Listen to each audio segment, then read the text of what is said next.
mendengarkan lagi alunan-alunan nada yang tentunya masih dalam rangkaian acara Hijrah Fest kali ini, yaitu Hijrah Fest dari yang diselenggarakan luar biasa oleh semua rekan-rekan dari SMK Farmasi Bakti Kencana Soreang ya. Mana tepuk tangannya yang semangat karena kalau nggak semangat nanti Pak Ustadznya kalau suka nggak mau datang gitu ya. Oke, jadi sekarang sebelum nanti kita mendengarkan alunan lagu lagi, gimana kalau misalnya kita sekarang mendengarkan terlebih dahulu ya. Di sini akan kita ada ceramah singkat ya dari teman-teman kita juga yang akan menyampaikan dakwahnya ya. Saya akan mempersilakan langsung aja kepada Dila Rosa.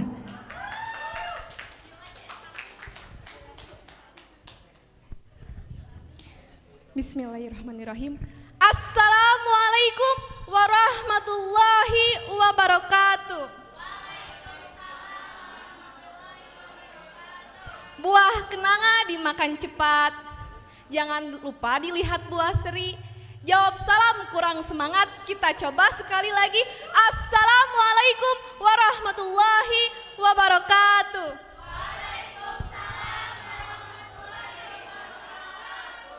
Alhamdulillahillazi fadola bani adam bil ilmi wa ammali jami'i alam wa sallallahu ala muhammadin hari anam amma ba'du. Puji bagi Robi Robul Ijati yang maha suci, kepadanya kita mengabdi dengan setulus hati agar meraih kehidupan yang hakiki. Puja hak Allah Azza wa Jalla yang maha kuasa atas segala perkara yang telah menciptakan manusia dalam bentuk yang sempurna.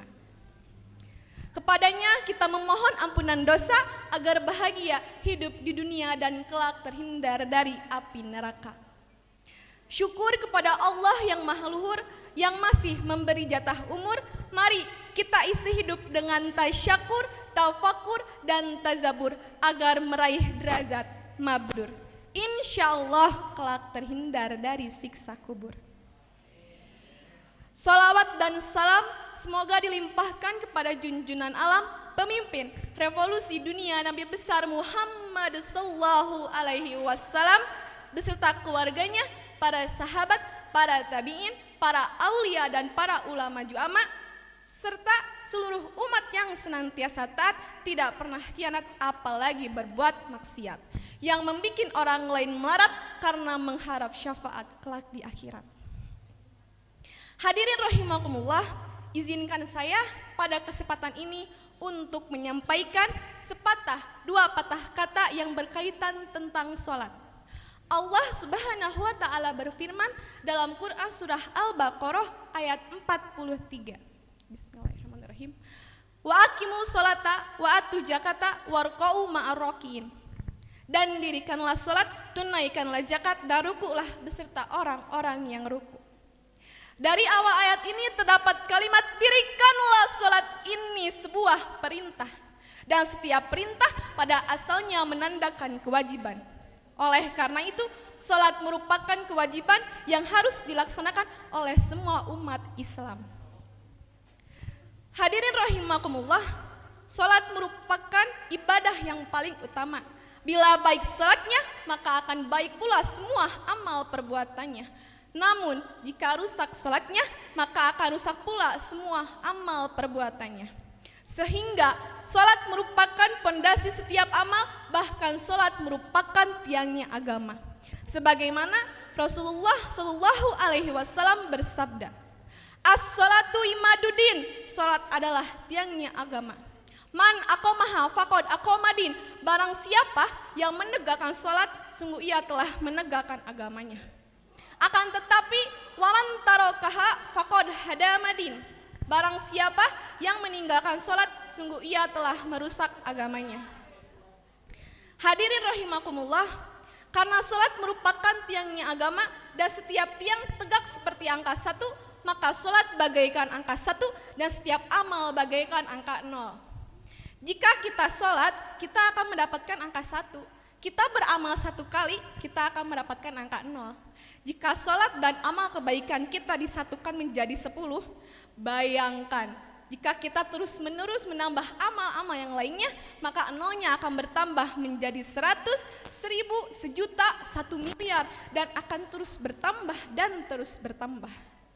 Namun hadirin rahimakumullah, jika kita tidak sholat dan kita hanya melakukan amal-amal yang lainnya, maka sebanyak apapun kita beramal, kita tetap akan mendapatkan angka 0, 0, dan 0 saja.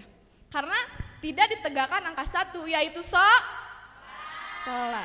Maka amal tanpa sholat tidak akan ada artinya. Seperti kata almarhum Ustaz Zefri Al-Bukhari dalam syairnya. Yang bisa bareng-bareng yuk.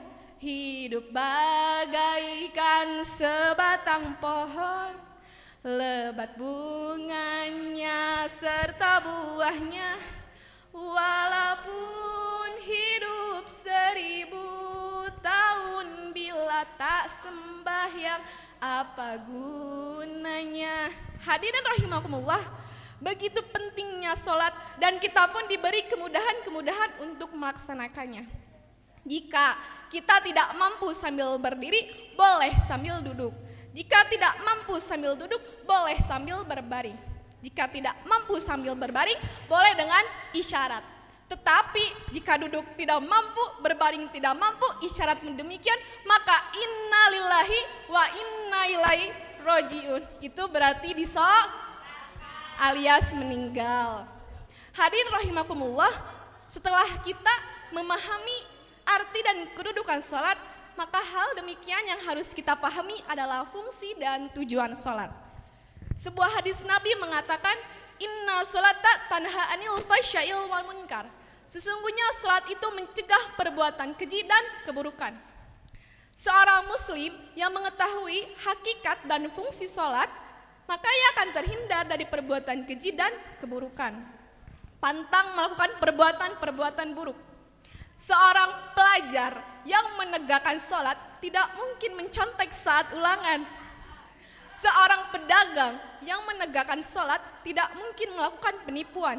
Seorang pejabat yang menegakkan sholat tidak pantas melakukan korupsi. Dan seorang pemimpin yang menegakkan sholat tidak akan mungkin melakukan kesewenang-wenangan.